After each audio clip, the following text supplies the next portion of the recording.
Hey y'all, welcome back to my channel. We are talking Real Housewives of Salt Lake City. Out of gas.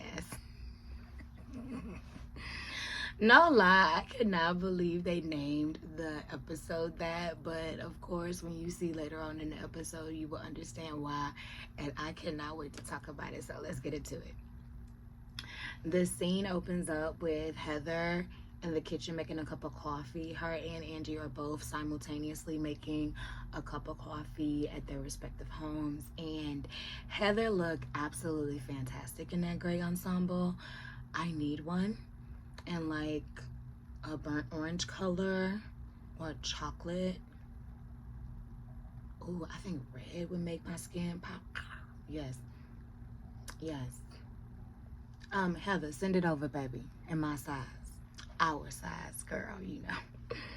Send it over in our size. You know, we lost a few pounds and things like that, girl. Go send it over. And she FaceTimes Angie to talk about Mary and the disagreement that they had last time they were all together for the girls' day.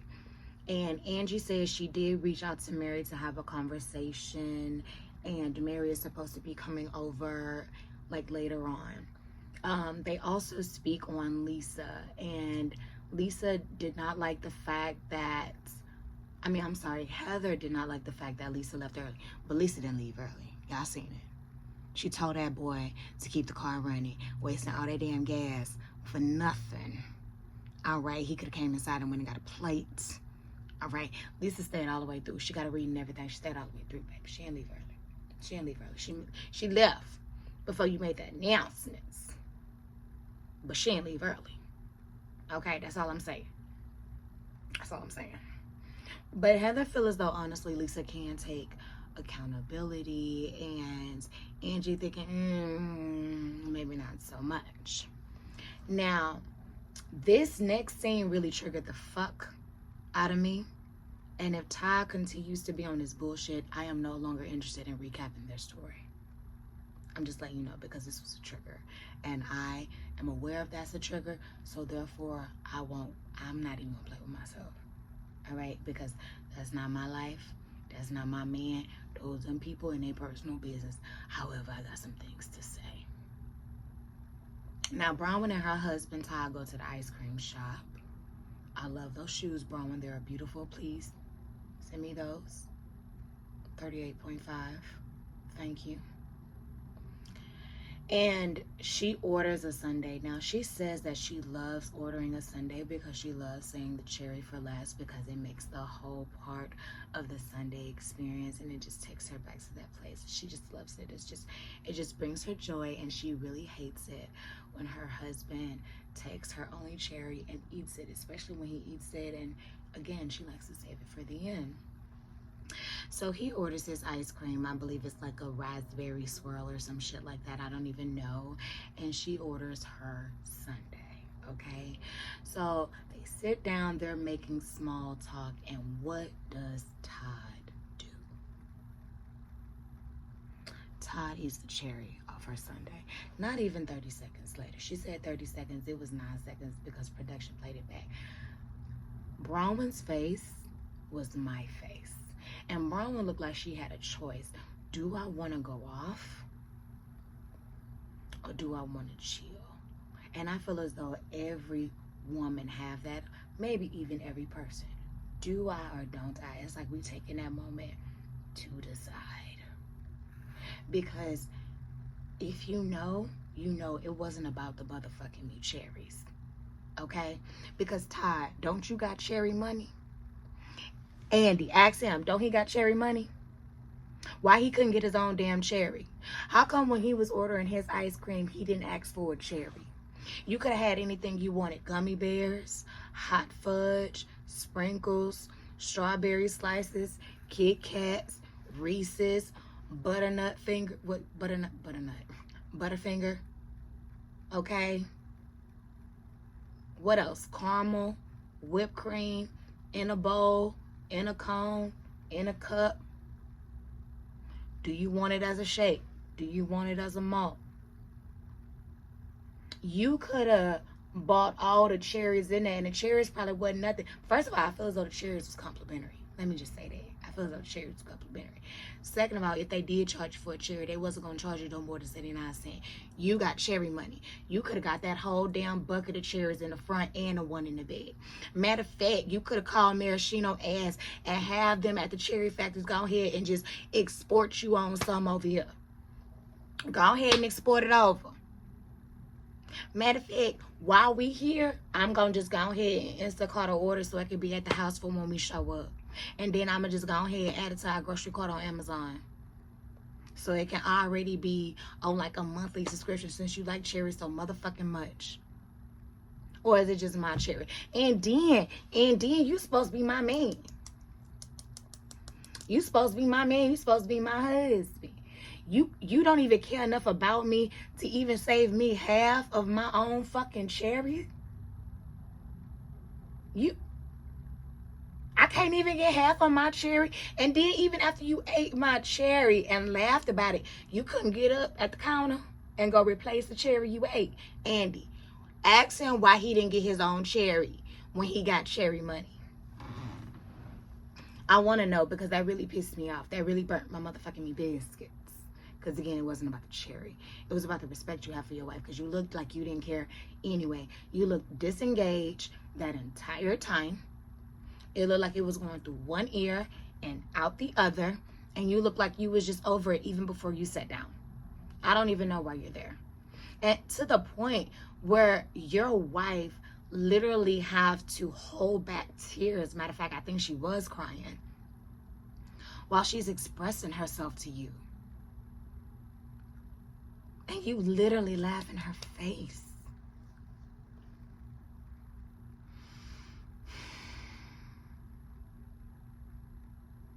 Brownwyn. This just us talking. This your second year. I believe you already secured your spot for season 3. I'm voting for you, sis. My opinion, I think you, once that ink dry on that contract, I think you should, maybe get some space. A nice little separation would be nice, okay? Because, baby, you can't put a price on peace. And if you worried about the money, you got your bag. Now that y'all separated, is the division of assets. You ain't even gotta worry. You ain't even gotta worry.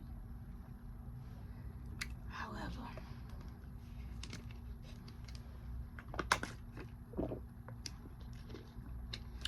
Ty look like, God willing, that he only got a few more years left.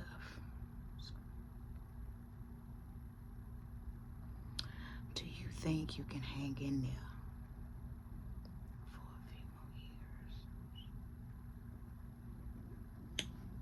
If you can. If you can't, I understand. Because it look like you do all the work anyway. If you know what I mean. I'm not saying you probably don't have sex with your husband. I'm saying it's probably few and far and in between. And maybe he needs some help rising to the occasion. And when he does come forth, it seemed like you do all the work, Brownwyn, if you know what I mean. It seemed like you do all the work. And he's, a pillow princess. Pillow prince. I'm just saying. So when you just like, maybe for you to put your feet up for a change. I'm just saying. I mean, I know you don't mind sucking dick.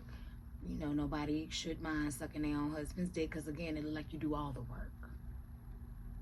Like you do all the work, sis. So just, either hang in there a few more years and get it all, or leave now and get a little beat. Because I believe you already put in that time. You put in that 10 years. I know you probably got a prenup, but I'm pretty sure you can get a little something. Pretty sure you can get a little something, because you shouldn't tolerate this. That shouldn't be the cherry your man eating. That shouldn't even be the cherry your man eating. Even if your man do want to eat that cherry again, he got cherry money, he better get that cherry and get a whole bucket. Give me a whole side of cherries. I'm not playing with you. I don't want to see this shit next year. I don't want to see it next year. I don't. So now we on Lisa, right? And she is packing up for the girls' trip. You know, they have a little yacht party or whatever and whatnot. And Lisa is talking about what the psychic said in regards to her and John communication. And she talks about the weight of managing the household, plus being a wife, plus working. And a lot of men do not understand the frustration and the weight that it caused your spouse, your wife, to carry that like burden. Because it is. It is unfair, okay? It is unfair for you both to work a job and the man just come home and do absolutely nothing in the house. Absolutely nothing. All he do is get himself ready. That's it. That's it. That's fair to you. Even though when certain women do try to justify that in my mind, oh, I love it. Oh my God. It brings me so much joy to take care of my family. It brings me joy too. It brings me joy too. But you know what else brings me joy? Being taken care of as well. Because if we're so busy as wives putting everybody first, our kids first, our husbands first, our family first, everybody first, who the fuck is putting us first? When we can't even count on our spouse to do it. Because if our spouse was really putting us first, he wouldn't even want all that work on us. He'll be like, you know what, baby? You go ahead. Since you bathing the kids, I'm going to go ahead and start on dinner. That's a true partnership. Nothing should just fall on one person. Especially if you doing all that plus take... What? And then what be kidding me is like the men doing it didn't even like it when their daddies did it to their mama. You didn't even like it when your dad did it to your mama. But yet, you trying to put it on your wife, and what? You'll be okay if this happens to your daughter? Repeating the same toxic cycle from generation to generation that you're trying to break? Are you? Because again, love is an action word. You're not acting so loving right now for this to all fall on me while you just come home, kick your feet up, play the game, get on the phone, go, I don't know, anything but be present in the household and spend one-on-one time with your children or your wife. Even if she is taking care of that and you can't take care of her. Just a little food for thought for some of these ain't shit ass husband. I ain't got that problem no more. You know what I'm saying? So I'm good. But I was just talking about for some of y'all who don't get it, for some of the men who don't get it, because even my friends, again, who say they don't mind, they contradict themselves because they do mind. Because it would be nice. The same way that man like feeling good when he come home, you don't think his wife will want to feel good in that regard? Trust me. Trust me, it feels amazing the other way around. Trust me. Trust me. You can get better. But also, Lisa, you know, John seemed very unproblematic. You know, he seemed very unproblematic. Even when you was trying to talk to him about communication, sis, you didn't let old boy get a word in. You didn't let John talk. You had that whole conversation with yourself, Lisa. He couldn't even get in. That's why he was being facetious. Somebody, no, it's all me. You're totally perfect, Lisa. You have no problems. Nothing is wrong with you. Lisa, if you have an issue with like jumping in or interrupting your husband or anybody where they're trying to speak and convey their point to you, take some notes. Take some notes, sis. I get it. You don't want to lose your thought. They don't want to lose theirs. Take some notes. Pick up the phone. Text. Write it down. Let them know you know, hey, I'm just writing down the note because I don't agree with what you said here. So I just want to make a note right there because I think you're mistaken right there. So I just want to go and like, you know, and then we can come back and like circle to it. Can we come back to that? Can we come back to that? So sometimes you gotta let them know like, hey, I'm listening to you. I'm not scrolling. I'm not on social media. I'm not trying to be disrespectful. I just, I'm just taking notes so I can come back and hit on these points because I don't want to forget. And if picking up the phone is a trigger for y'all, you know what I'm saying? If picking up the phone and you write your notes is a trigger for him and he makes you want to snatch it out your hand and throw it against the wall or whatever, then use a crayon.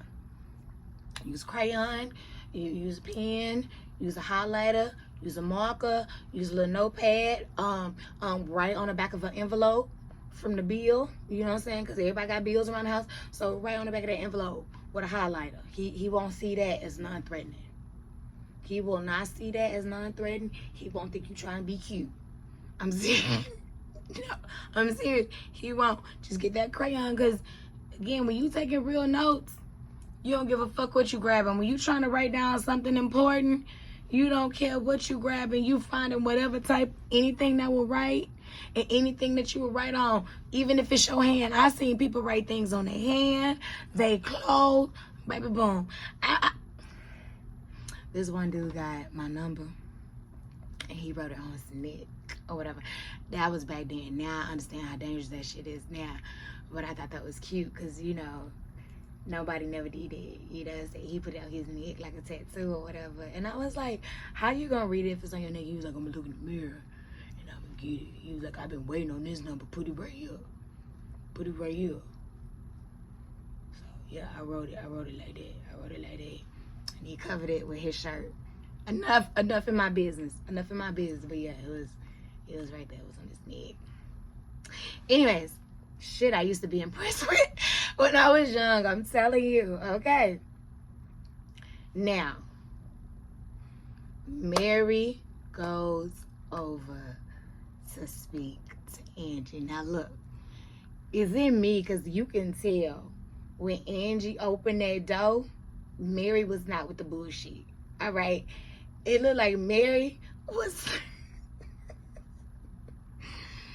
Baby, it looked like Mary was coming in on one agenda and one agenda only, and that was just to tell you to fuck off, okay? It looked like Mary was about to give it to you, honey. She had her pocketbook right there. It looked like she was going to stand up the whole time. She wasn't going to take her pocketbook off, and it looked like she was just had gum. Like, no lie, fun fact about me, baby. The moment I get imaginary fucking gum in my mouth and I go like this, we about to go to hell. I'm letting you know that this mouth, my actions is about to go to a place you ain't never seen before. It's about to get nasty.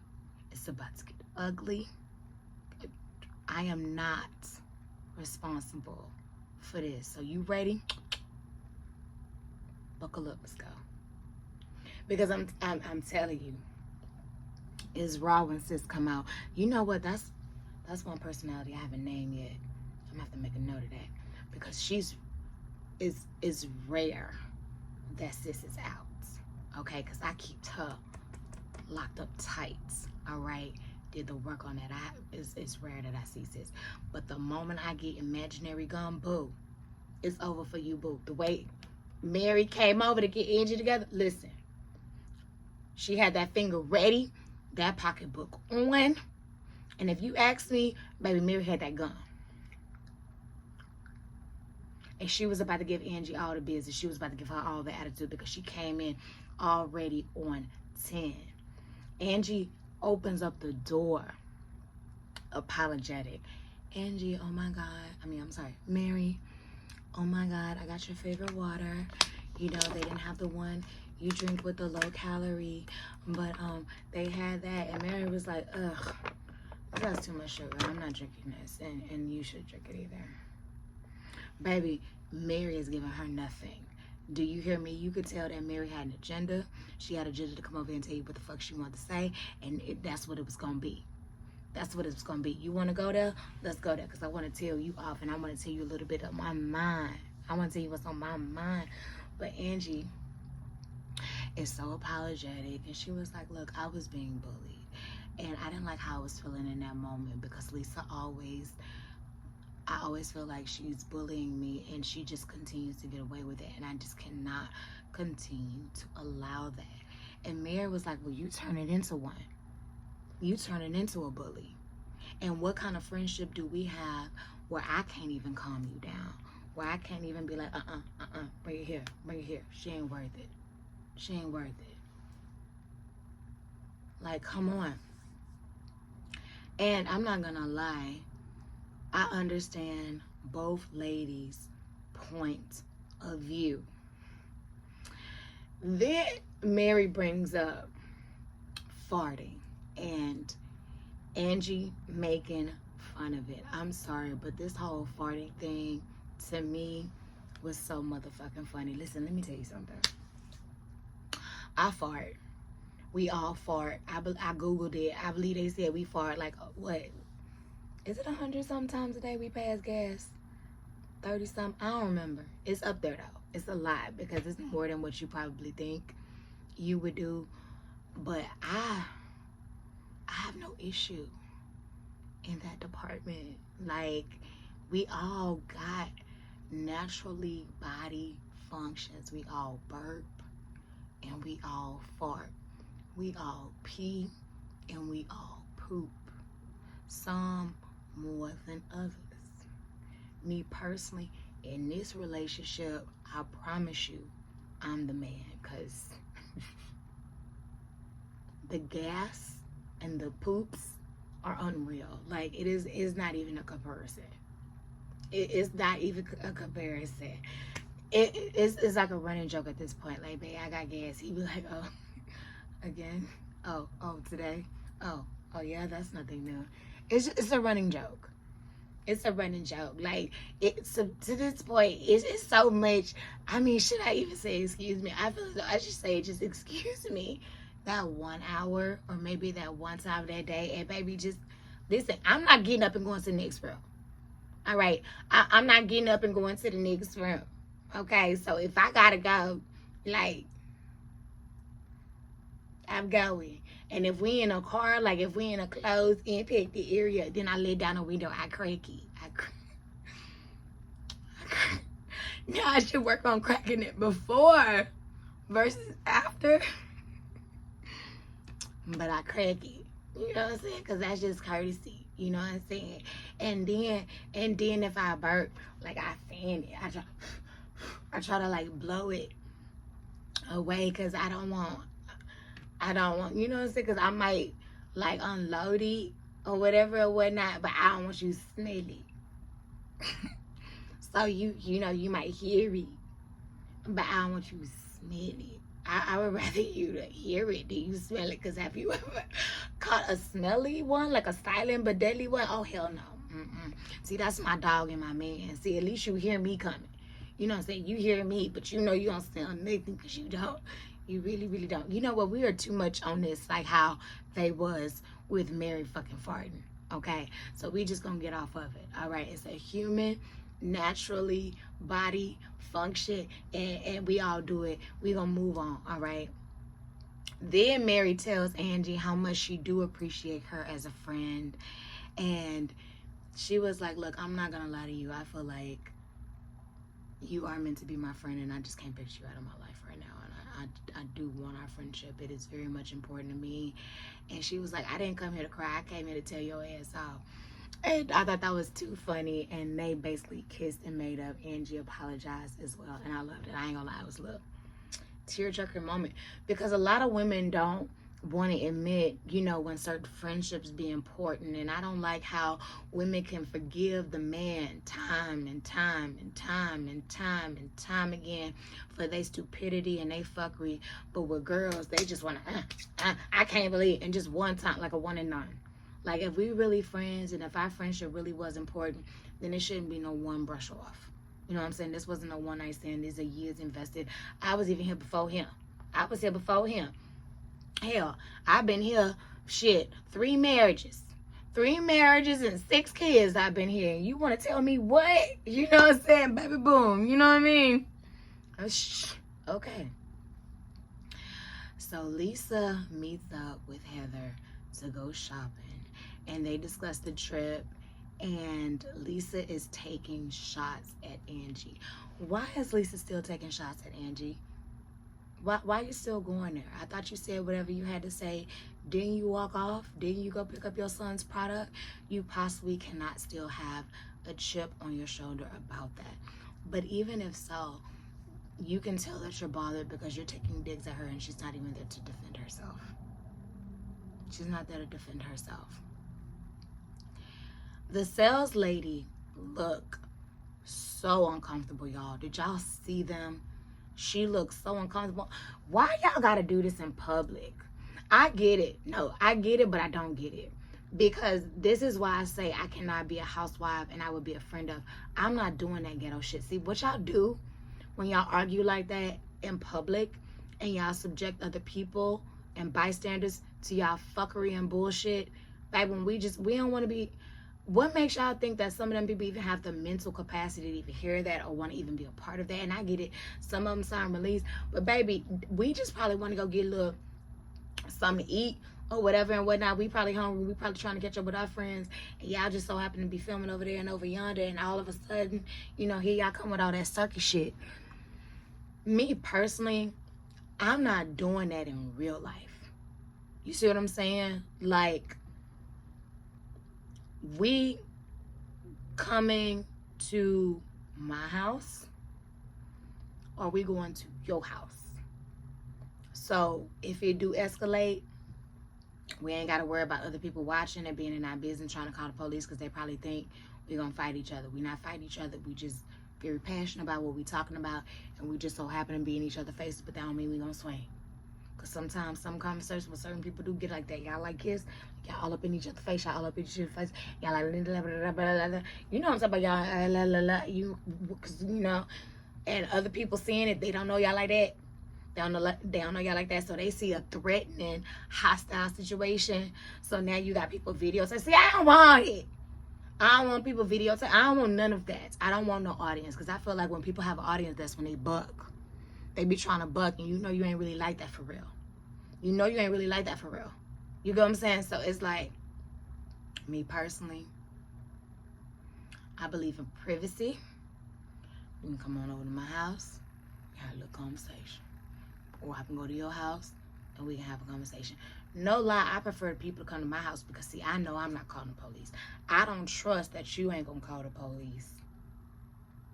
And then it's gonna look like I'm the one threatening because I came over here. You see what I'm saying? I'm 3 steps ahead, bitch. You can come over here because I ain't doing that. And plus, not for nothing, my shit costs more than your shit. I ain't fucking my shit up. Some people don't care. I care. I ain't fucking this shit up. All right? This table I got is a steal. That was an antique. What? What? You think I'm... No. It's vintage. If we break this up, be pissed. Just saying, be personally. And we come on out here on a lanai.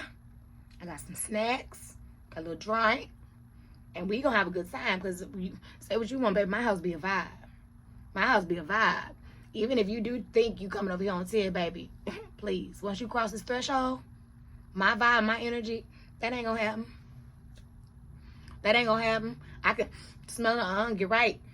Get right. I don't do this shit in public. I damn sure ain't gonna do it where I shop at. When I go shopping, first of all, not for nothing. When I go shopping, I don't even like to go with my friends. I either like to go alone or I like to go with my man. You know why? Because I can shop in peace. I can pick up whatever I want. I ain't gotta worry about people looking, trying to count what I'm spending or what. I like to shop in peace. To be honest, I really like to go by myself, but I just don't like to carry the bags. Say what you want, I don't give a fuck. I would start bringing a stroller, but then I think people would judge me. I really don't care, but I think they would be looking for a baby, and they could be like, this bitch brought a stroller for her bags. Yes, I did, because my husband is unavailable, and I don't want to carry this shit. This shit heavy as fuck. Have you ever got... That shit be heavy as shit. I'm just saying, especially if you shit be heavy. I don't want to carry you. I'm sorry. Not sorry. I don't want to carry you. I don't want to carry you. So I like to go by myself, and I like to have my earbuds in because I like to be in just vibes. I be good. Most of the time, I'll probably be a little high, or I'll probably be a little tipsy, and I got my music on. So I'm feeling good, feeling great. I look good. Don't hate. I got all the vibes going. That's the type of vibe I like to be on when I'm shopping. I don't want to be on that rah arguing. What? And you should have left his ass. I don't want to be on that. I can do that at home. I can do that at home on my couch with my dog watching TV. I'm not doing that in public. I'm damn sure not about to do that while I'm shopping or while I'm eating. I'm not doing that. I am not your girl. I am not your girl for that. We can get it all down in the car. All down to the ground in the car. But the moment you come open my door, baby, get right. Get right or we going home. Matter of fact, to be honest, where we at? Or did it start, okay, in the car? Because let it have started at home, baby. We wouldn't even left that house. I don't even leave the house with my man if we beefing. If we beefing and you think I'm about to bring this shit out there, absolutely not. Nah, I'd rather not go. Matter of fact, I ain't even hungry. I don't even want to eat. I ain't even hungry. I don't even want it. No. Nope, I'm good. Thank you. I'm chilling. Sorry. You made this damn salesperson so uncomfortable. And then Lisa, okay, first of all, thank you for clarifying the fact that you said suit man and not soup man. But the fact that there's no man at all and you just made it up is very dangerous. See, I can't play with people like you. I don't just, people who just say things like that, and you said it so convincingly, like it was the truth, and try to say it to see if it was going to stick or not, or see if you was going to catch it or not, or see if the girls was going to latch on or try to bite that or not. The fact is that you could have caused doubt in somebody's marriage. That's messed up. Why would you do that? You could have caused doubt. You could have messed with their credibility. You started like that's, baby, to me, that's dangerous. That's not even low. That's dangerous. Because now you coming for my character. You coming for my husband. You coming for my household. You coming for my life. This is my life, bitch. And the moment anybody caused any doubt in my man's mind about his wife or whatever, now we got a problem. I'm taking that very personally. Just because you just spouting out bullshit because you mad. Like, come on, who does that? Who does that? Like, that is dangerous, y'all. I'm sorry, that is not light to me. That is very dangerous. That is very dangerous. You can have all the trust in the world. A man is still a man and a woman is still a woman. We all have the same sexual urges and opportunity of giving. And we are all human. You can't tell me if somebody was to blurt it out, especially so matter-of-factly like that, it wouldn't cause a little bit of doubt, even if it was just a sprinkle. You can't tell me. You can't tell me. Let you be at a picnic with your man, and then all you hear is him and his bestie going back and forth and was like, yeah, but you didn't tell your wife you fucked them bitches up in Mexico. And then it comes out he was just playing. He just said it to say it. Are you really believing that? Because they did really fucking go to Mexico. Tell me that didn't cause no doubt. Tell me that wouldn't cause you no doubt. Same motherfucking shit. You need to tell them about Suit Man. Who?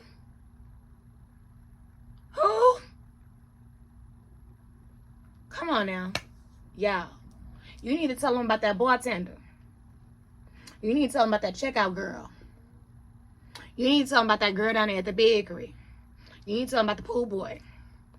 You need to tell them about the mechanic. Same thing. That's dangerous, y'all. That's dangerous. I don't care what y'all say. That's dangerous. So Heather calls Lisa out on her bullshit, and why Lisa started crying. See, I don't like that. I don't like that. You can tell, first of all, Lisa was not prepared for Whitney to be checking her. You can tell that Lisa is not used to being called out on her bullshit, especially probably to her face. I've learned that. that a lot of people is not used to being called out on their bullshit, that they're really a lot of, not necessarily, friends, but enablers that enable certain behavior and don't call you out on your wrongness. And I had to learn that. I had to learn that because I already knew common sense wasn't common, but I also had to learn the difference between friends and enablers. Just saying. And you can tell that Lisa is around a lot of people that enables her behavior, that doesn't call her out on her BS. Because come on, y'all know up until last episode, Heather was all up Lisa, riding for her, even though Lisa was telling her she was living. I live a completely different life from you guys. Like, I know John, I know Selena, I know Beyonce. I didn't want to say nothing, but Beyonce is my cousin. All right, Beyonce is my cousin, and she already made me sign an NDA for her new upcoming album release party, so I gotta be there. And then I got a Nobu reservation with Drake, so we gonna meet up for the happy hour. You know what I'm saying? And I go to movie premieres, and I get flied out, and I get flued out, and then I go here, and then I go there. So we live a separate, different life. You know what I'm saying? I ain't got kids. I ain't got the same responsibilities that you got. All right? I live a completely different life. I think Whitney, Heather didn't like that. Heather did not like that because, baby, she has no problem getting Lisa together. So much so, again, Lisa starts crying. Now, I don't know why y'all discussing all this at the checkout, again, in front of these damn cashiers and these sales associates that just work on commission and they just want to get their money. They probably make minimum wage and work on commission and they just want to get their money, and they look like they feel very uncomfortable, and then y'all arguing over them. Like, and Lisa, that is a lot of cash to keep on you. Like, why do you keep so much cash on hand? That is a safety concern for me. I'm sorry. You need to lower that. You need to lower that by a lot. I don't care if you knew you was going shopping. Baby, put that on your card. Put that on your card and just don't have no rollover balance. So, Brittany and her daughter meets up to talk at the coffee shop, and Brittany tells her daughter, you know, after talking to Terrence, she feels like she needs to reconnect with her daughter, and her daughter basically spends that whole moment calling her mother out on her behavior, or should I say motherless behavior. She was like, and did y'all see she had a confessional? So maybe we'll see like more of sis. But the daughter was like, you know, I don't know what happened, Mom. You was an amazing mom. And then it seemed like when you got remarried, it just went downhill from there. And now you're so wrapped up in men. And last time we tried to hang out and I had a break, you were tongue kissing Jared and you act like I wasn't there. And they must have been talking for a long time, because was I the only one who noticed the background, how it went from sunrise to sunset, baby? So they must have been talking, but I really do hope that Brittany do work it out with her daughter, because you're the adult and you never stop being the parent. Okay, so make it work with your daughter. And Jared, baby, I ain't gonna lie, I would rather be a pen pal to a man in prison than to deal with Jared. I promise you. I promise you, baby, Jared is not worth it. Jared is not worth it at all. Now, Heather and Meredith meets up at the park, and they discuss Lisa, and Meredith's kind of on hush mouth. Like, Meredith, what is going on? You and Lisa must got some type of alliance, because it's like mom's the word with you while you walking through this park. It's like, I can barely get a word out of you, Meredith. And you believe Lisa? You talk about you believe Lisa until you see the receipts. And Heather, like, why? Like, her behavior has showed you time and time again that she has done it. Like, she has done it. Girl, she done it. Everybody knows she done it, Meredith. You know she done it. She done it. She done it. You know she done it. She done it. Stop it. Stop it. Y'all are too smart sometimes to be acting so stupid. So Mary and Angie goes over to Whitney house to talk about the trip, and I love the fact that they made up because, of course, now that they're going over there together, and they fill out their request list. And y'all, why did Mary put Dom Perignon on the list like 5 times? 2003. Mary, you said that so many times. You make me want to look up that bottle and order it. I think it's what? Would it be like $500? It's like $500. Pop it, you know, at a special occasion, but I'm gonna still get that 2003 Dom Perignon. Then they discuss the tea that they heard about Brownwyn on the internet, talking about identity theft and the felony past. Okay. Now, this is another reason why I don't want to be on the Housewives. Honestly, I don't care about this part because I have told y'all plenty of times that I'm a felon. I told y'all about my past. Y'all know everything. Like, y'all know everything. Y'all know about both marriages. Y'all know where I am in my life, jobs, house, car, family, man, business. Y'all know it all. Y'all know it all. I literally ain't got no skeletons in my clothes, and I ain't even gonna let y'all know.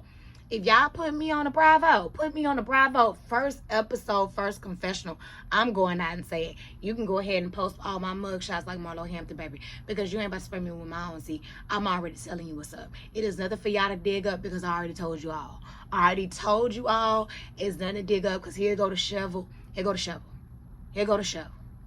It's already up for everybody to see. All you got to do is go scroll down. Go to my page and scroll down. That's all you gotta do. You can see the rise of it, you can see the fall of it, you can see all of it. That's all you got to do. Very transparent over here. Baby, so it's there. You can say to hurt my damn feelings. It is nothing you can say to hurt my feelings about my past. I am not ashamed of it. I am very proud. Even what I just been through, I am very y'all, I cannot wait. I cannot wait to talk to y'all about it. Let's trust me. But when I tell you, like, blessings, I have no problem because that's where I was. That's not where I'm at. So you not hurting me. The only difference is you know about my shit. I don't know about your shit. The only difference is I put my stuff out on display and yours is covered up and censored. Family secrets and such. So it's like you can go back. Look, I don't care because that's where I was. That's not where I'm at. You see how far that is. Look, you see how far that ain't. Okay, I ain't even looking back in the rearview mirror. I'm looking at the windshield. I'm looking at what's ahead. Brownwyn, look at what's ahead. You know what I'm saying? So Brownwyn, she's having dinner with her husband because, of course, they got to speak about this, right? They got to speak about the charges that she had over 10 years ago. 10 years ago? We talk about it. We got to talk about this. It happened 10 years ago. I be like, y'all, it happened 10 fucking years ago.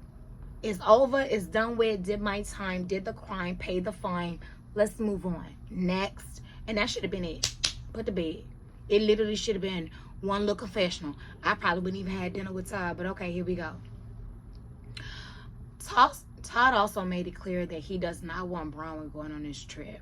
He thinks that Lisa is a despicable person and doing things behind the scenes, and he would not spit on her if the brain was on fire. I have never heard brain, I always heard ass. But not brain, baby. He won't spit on Lisa. He won't even piss on her. And they say it's better to be pissed off than pissed on. He won't even piss on Lisa. But Todd ended up saying, baby, straight up, listen, you grown. You want to go. But if something goes wrong, you better not come home bitching about it or crying about it to me. Y'all